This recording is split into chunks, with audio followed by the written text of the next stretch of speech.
Hello and welcome to the unit tutorial for Science Year 6, Unit 3, Evolution and Inheritance, and this is video part 1.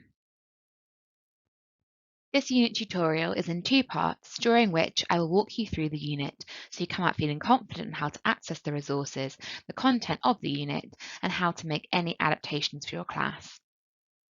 This video will walk you through the following areas: what resources are available and how to access them, the unit's disciplinary and substantive concepts, and the unit sequence of learning. There are many resources available for this unit on Oxford OWL: the Science Progression Document, the Teacher Subject Knowledge Guide, the Unit Planning Guidance, PowerPoint slides for every lesson, Pupil Workbook, the eBook Workbook online, additional resources to go alongside the lessons, and the Pupil Knowledge Guide. To access the resources, log into Oxford OWL, click on Subscriptions and the unit and year group you want.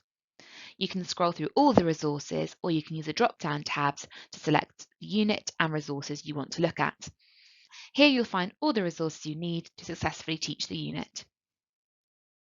Here is an overview of the disciplinary and substantive concepts for the unit. You can pause the video and read through them now, but you can also find them in the progression document and the unit's planning guidance. Here are the main links to pupils' prior and future learning. Year 3, Rocks and Fossils, and Key Stage 3, Inheritance, Chromosomes, DNA and Genes. You can find more information on this in the unit planning guidance. This is the lesson sequence for this unit. There are 10 lessons in this unit, which are approximately 2 hours each.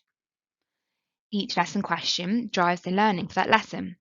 Pupils should be able to answer the lesson question based on their new learning at the end of the lesson.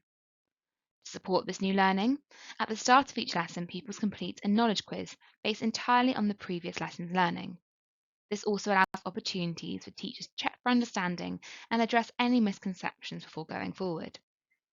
Every lesson ends with 2 exit questions, which also allow teachers to judge the understanding of pupils before moving on to the next lesson. To prepare to teach a unit, we recommend you read through the Teacher's Subject Knowledge Guide and read through the unit planning guidance. This will also help you become aware of any upcoming trip suggestions or activities that need resources. And you should use a copy of the pupil workbook to complete the activities yourself, if possible. We'd recommend using a pupil workbook as a teacher copy to do this. We provide the answers for each activity, but working through the activities yourself will allow you to put yourself in your pupil's shoes, as well as starting the process of working out what adaptations may need to be made.